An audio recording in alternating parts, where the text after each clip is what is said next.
Welcome, IT changemakers, to the DEX Show with Tim Flower and Tom McGraw. Let's get into it. Hello, changemakers. Welcome to the DEX Show. It's Tim and I once again. Tim is back in his presenter throne. How's it going, Tim? How's the book launch? Saw some very cool stuff over on Next and Social all about him. Yeah, and Tom, you and I haven't talked for a while, right? We both had a little break, a nice little vacation. We're back in the saddle. The book, the book's going great. I'm looking forward to the world tour, getting out on the road and talking to folks about it. But yeah, it's been real fun. Excellent stuff. I'm very excited about today's show because we're going to be looking at a fascinating topic, at the workplace of the future.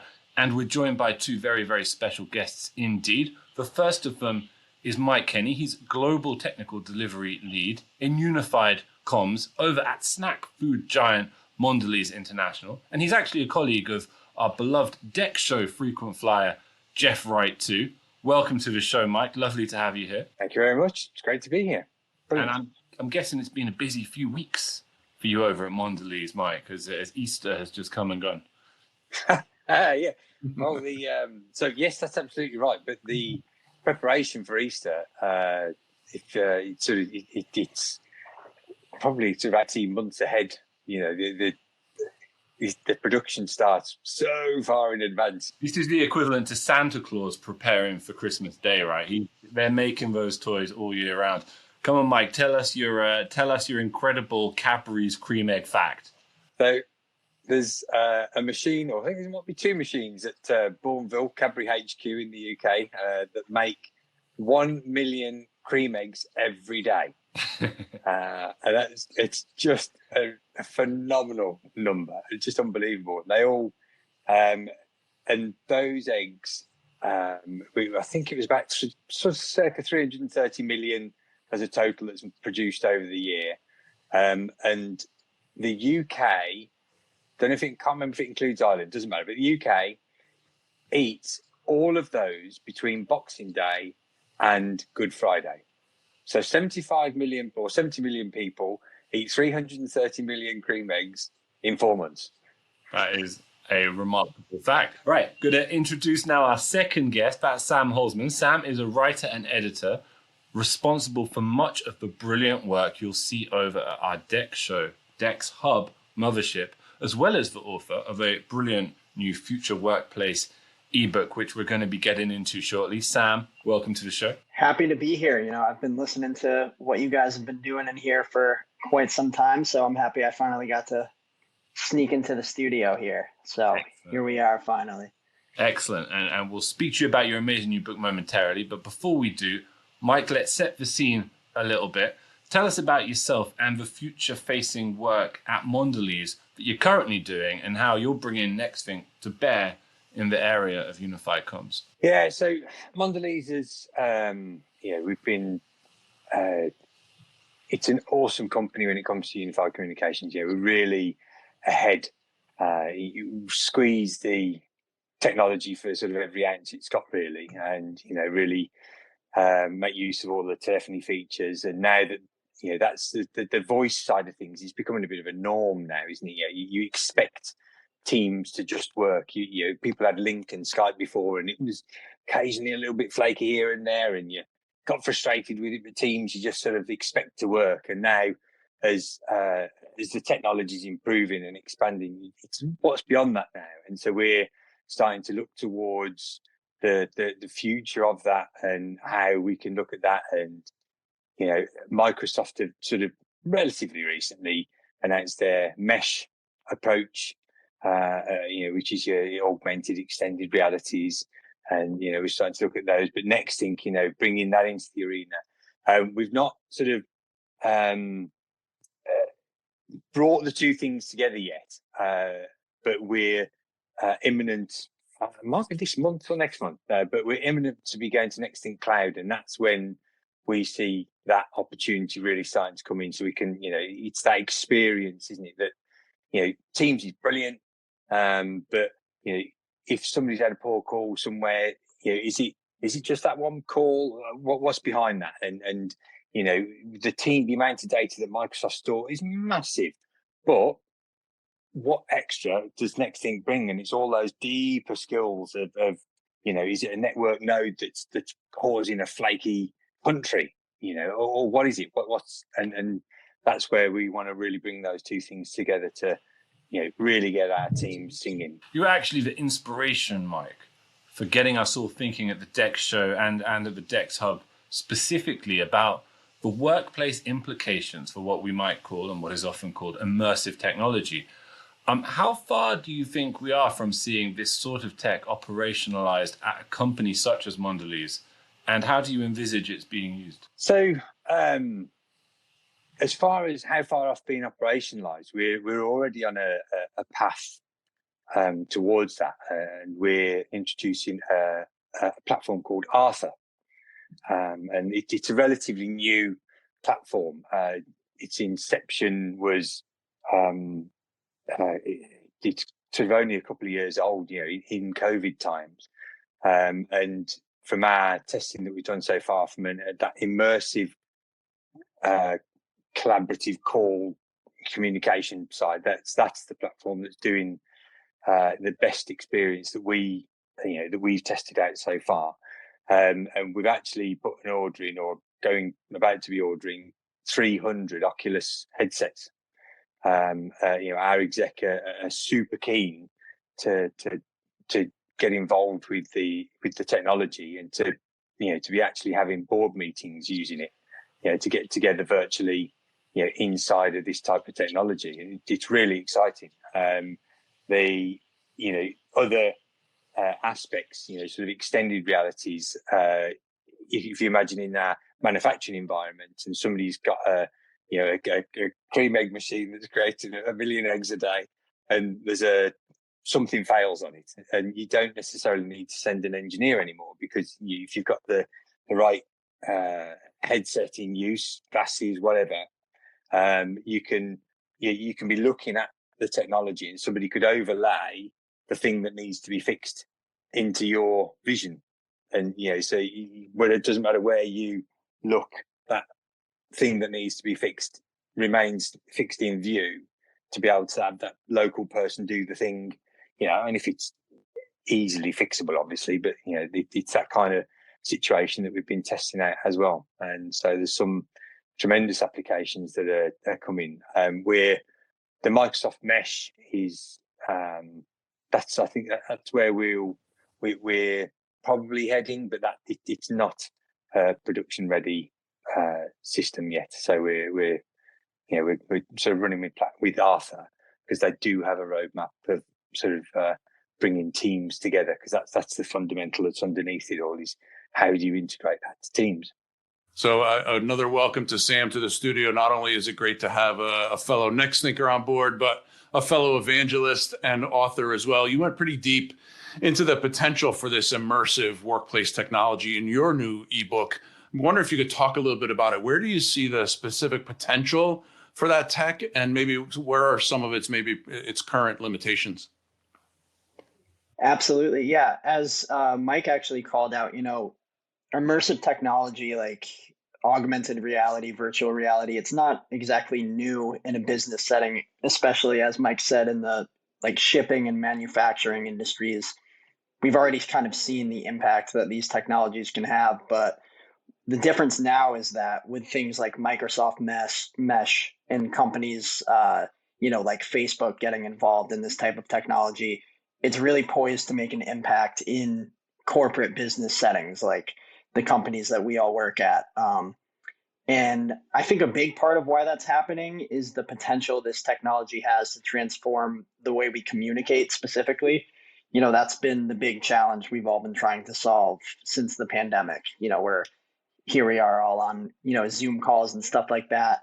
And this technology is really poised to kind of fill that gap and provide a more immersive experience, regardless of physical environment. And so you're seeing augmented reality solutions that are turning video conferencing into more immersive experiences. You're seeing collaboration tools where you can overlay holograms and data onto physical environments. The sense of connection that we've really lost, at least in part during the pandemic, this technology can fill that gap, or at least that's what the big companies like Microsoft and Facebook are promising with these new tools they're pushing forward.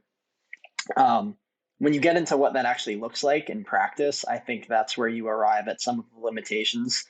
Because in theory, the idea sounds great. People using AR to communicate in a much more connective way with coworkers who are in different places, the mixing of data and physical environments. The benefits of all that are theoretically pretty obvious, but in practice, I think you run into the problem of, one, these tools are not cheap. There's a big difference between a company saying, this sounds cool, this would help us, and actually investing the money into dozens or hundreds of AR headsets, new applications, things like that. And the other big limitation I would say is that these technologies are still incredibly foreign to 99% of employees.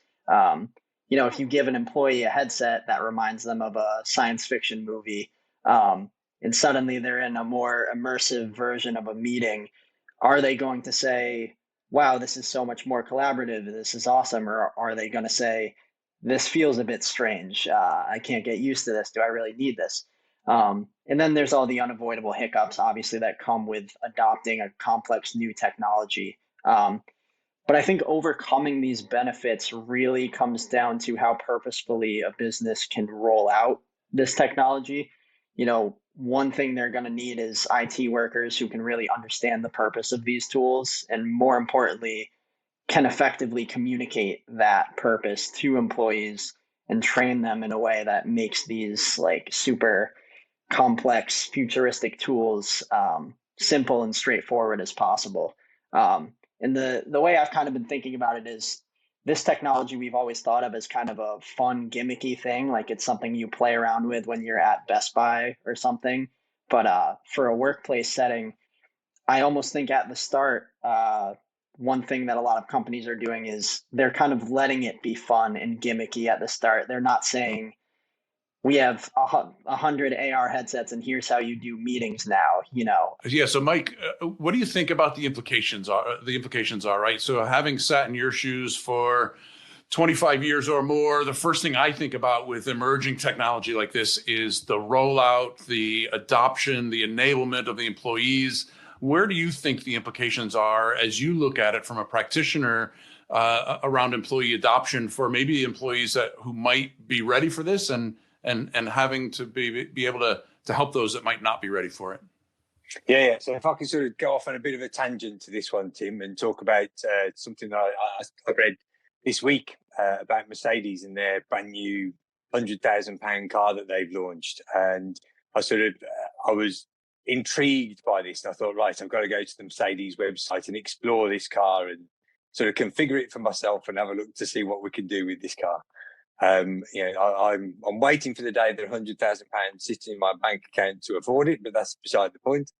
And so what was fascinating was that they've got an augmented reality feature function with the map, so that you're driving along the road and if you need to turn right, there's an arrow that points right for you and hovers above the road that you need to turn right on and stays there to guide you to that right turn, which is just an incredible use of the technology.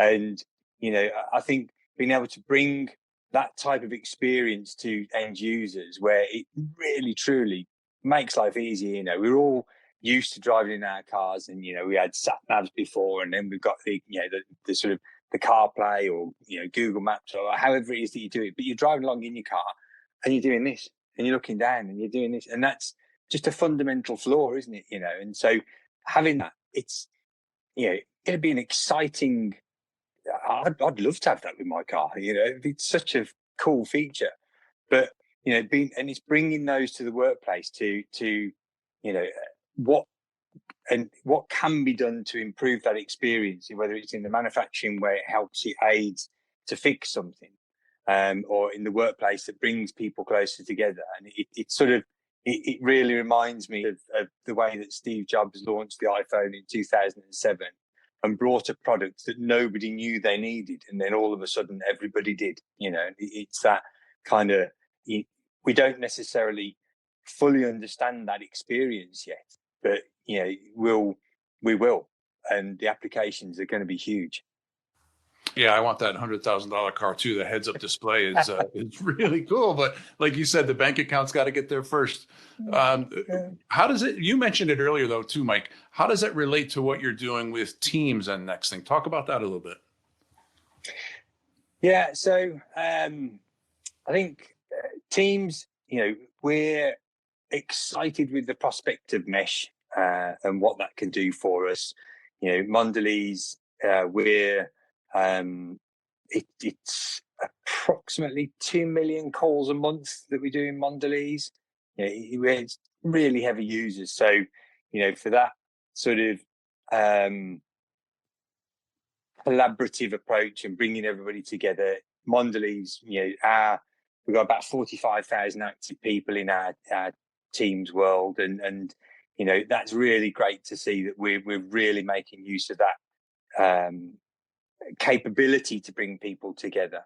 I find that in our IT world, we're the most poor at using video for the calls.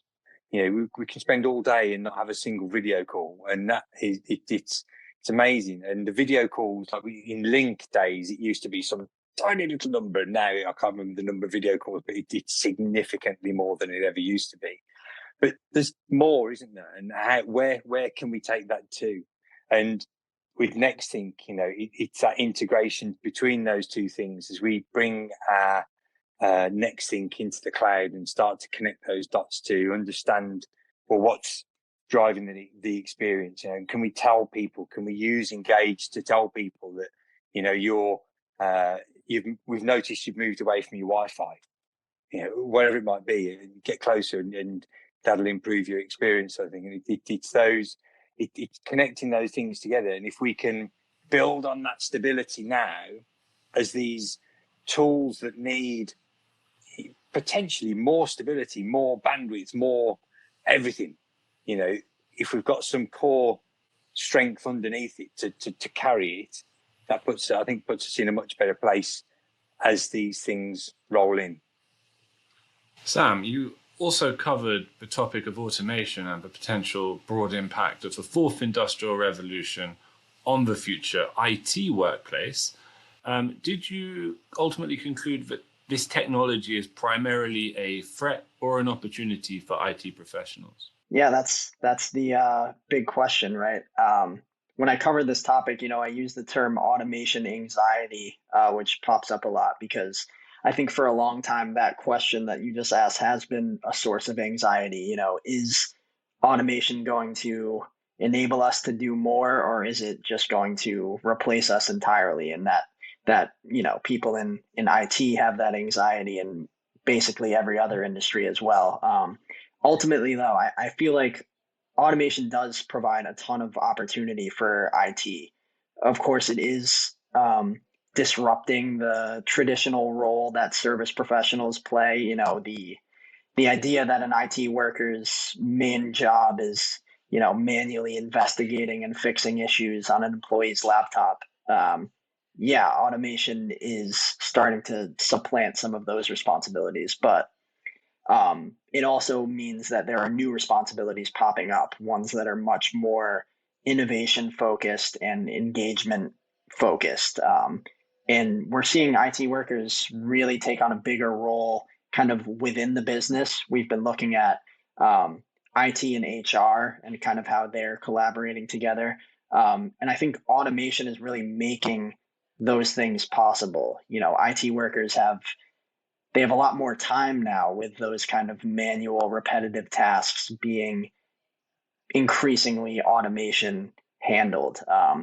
And so I feel like as employee experience becomes more important at certain organizations, IT workers are the ones that are stepping up and really making experience the key focus of their strategy, as opposed to the one part of experience, which is manually fixing issues, making sure that devices work fine, all that stuff. We're now seeing IT teams kind of become way more enmeshed into the overall process of improving employee experience. And that means collaborating with HR, working, on more innovation projects as opposed to kind of problem solving and some of the more manual menial tasks that IT workers do. So it really is a matter of perspective, but I think that as automation evolves, it's forcing IT to evolve as well, but that is not a bad thing. It is an opportunity for growth rather than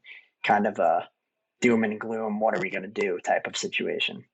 And so, Mike, to you, I'm curious, in as a practitioner, Mike, how much of this more automated workplace are you actually seeing emerge at Mondelēz? How real is it that from your vantage point? Yeah, I think that's interesting, Tim, because I think, you talk of, I know here explicitly we're sort of in the current world, but that automation sort of question and statement and people's fear of automation that Sam touched on as well.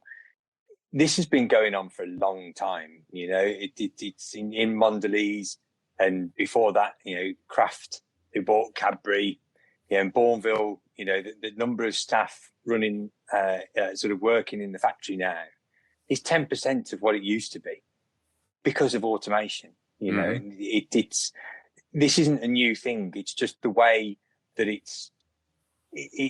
the way that it's done is different. It was more of an engineering automation, whereas now there's the artificial and the intelligence, and do you know what I mean? It's a different approach now, but it's the same, isn't it? Really, right. And so to sort of say more automated workplace, yes, Mondelēz is sort of heading on a continuous path, and what we're seeing in our IT organization over the past really sort of 12 months, really, there's some strong focus in that more automated, what can we build, your Power Automates and all this, so from a team side maybe, but there's a lot more focus in that in Mondelēz, and I think we're still very early on this side, but it's a direction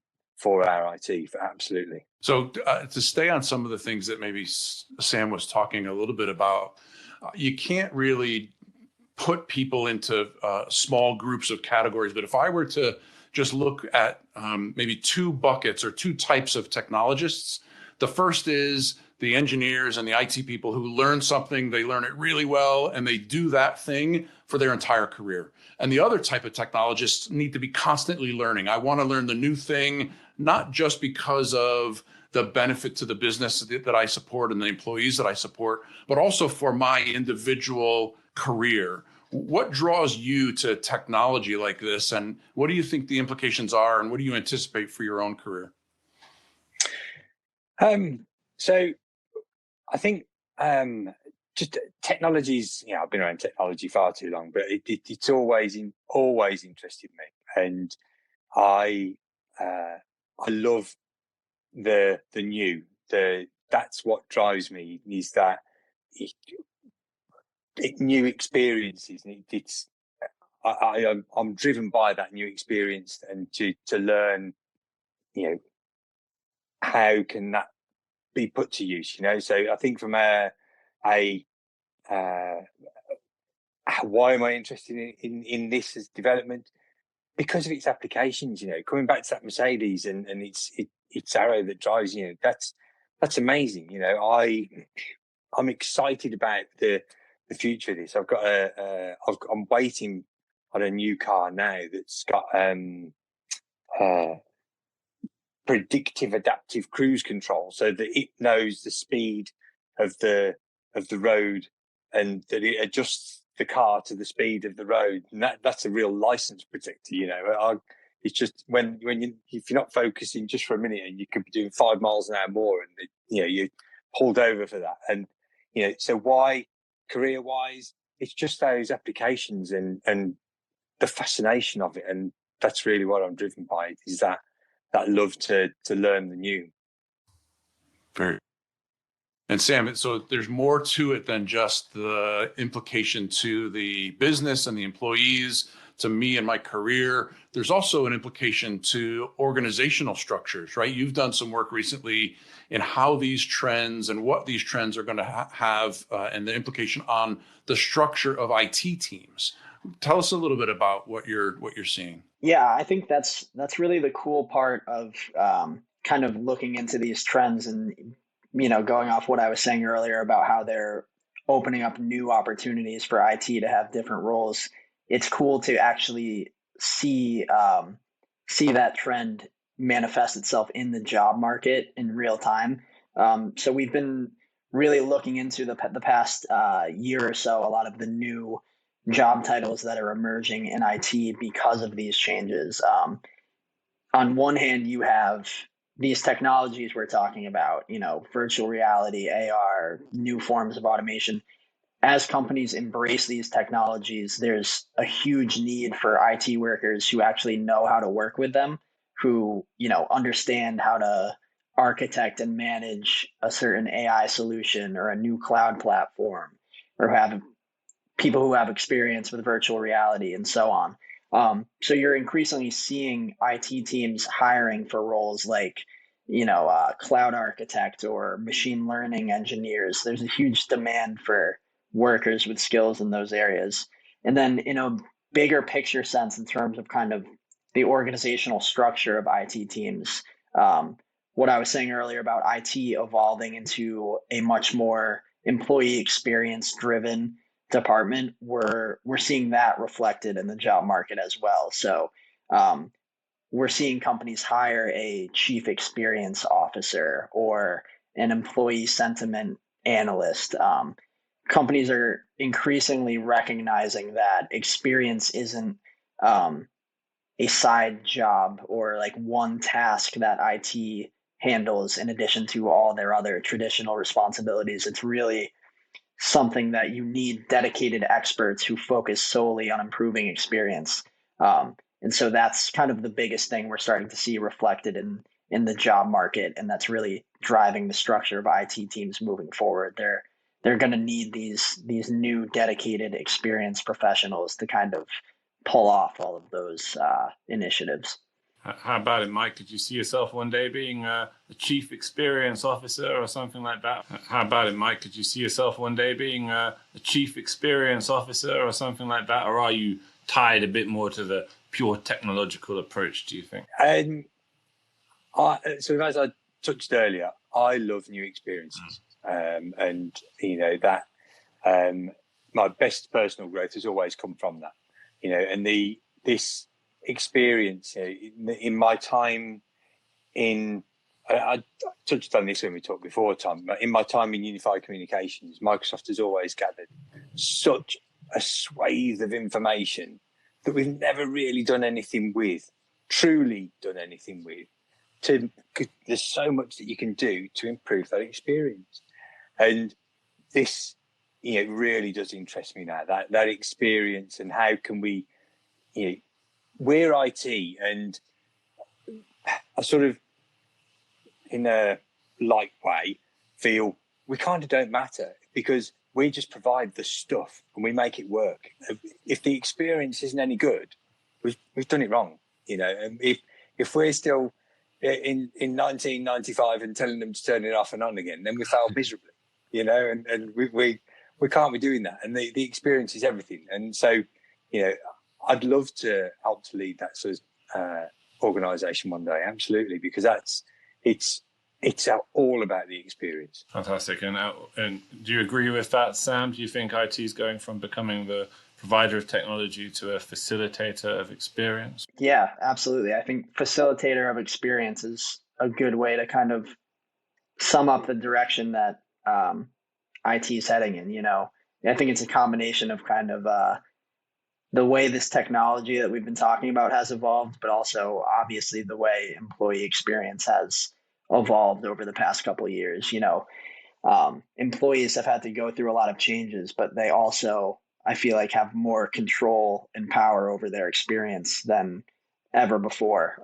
And so in order for a business to kind of cater to that, to give employees the flexible, seamless experience that they're all looking for now, you really need an IT team who continuously understands what employees need and is using experience as kind of a driver of everything they do. So I think facilitator of experience is definitely how you could describe the future of an IT team. Sam, last one for you. Tell everyone where they can find you, where they can find your work, and how can they check out all your interests. Yeah, so most of my work you can find on the Digital Employee Experience Hub at NextThink, which we've had up and running over the past year. That's dex.nextthink.com. And I would say specifically, I'll shout out a new infographic that we just released the other week, which you can find on the hub, and that's called the Experience Toolkit, Assembling a DEX Super Team. And I'll just shout that out because this infographic really looks at some of the new roles in IT that I was mentioning and kind of gives some context to how these roles emerged as kind of commonplace in the job market and where they're heading next. And I also, as Tom mentioned earlier, I have a new ebook about the future workplace, which is where you'll find a majority of the content I've written about this technology we've been talking about, immersive technology, automation, AI, and all that good stuff. So you can find me on the DEX Hub and look out for the Future Workplace ebook. Excellent, gentlemen. As always, it's great talking with you. I appreciate your time on the show. Mike Kenny, great job. And looking forward to getting some updates on where this is all headed. And also looking forward to seeing you drive down the road in your $100,000 Mercedes. And Sam, great work. Really love the ebook and can't wait for that to come out too. Thanks guys both for joining us today. Thank you. Yeah, thank you, Tim. You bet. To make sure that you never miss an episode, subscribe to the show in Apple Podcasts, Spotify, or your favorite podcast player. And if you're listening on Apple Podcasts, make sure to leave a rating of the show. Just tap the number of stars you think the podcast deserves. If you'd like to learn more about how NextThink can help you improve your digital employee experience, head over to nextthink.com. Thank you so much for listening. Until next time.